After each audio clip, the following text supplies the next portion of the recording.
তোমার আর কি হয়েছে ভাইয়া? কেউ ওদের বিচার করতে পারছে না।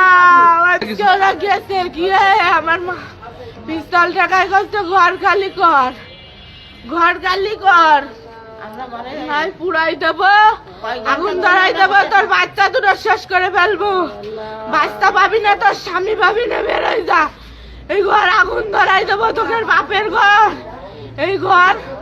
আমার ভাই বেরোইছে কষ্ট। ভাই কি হয়েছে ভাই? ওই কুদরত, ইমন, সাকিব, মোহাম্মদ, হৃদয় আরো অনেকজন, ইমনের হাতে পিস্তল, কুদরতের হাতে পিস্তল। ওই ইমন কয়দিন আগে রাকিবরে গুলি করলো, ওই কুদরত রমজান মার্ডার করলো, ওই ইমন জুম্মান মার্ডার করলো। ওরা কত মার মুখ খালি করেছে, কেউ ওদের বিচার করতে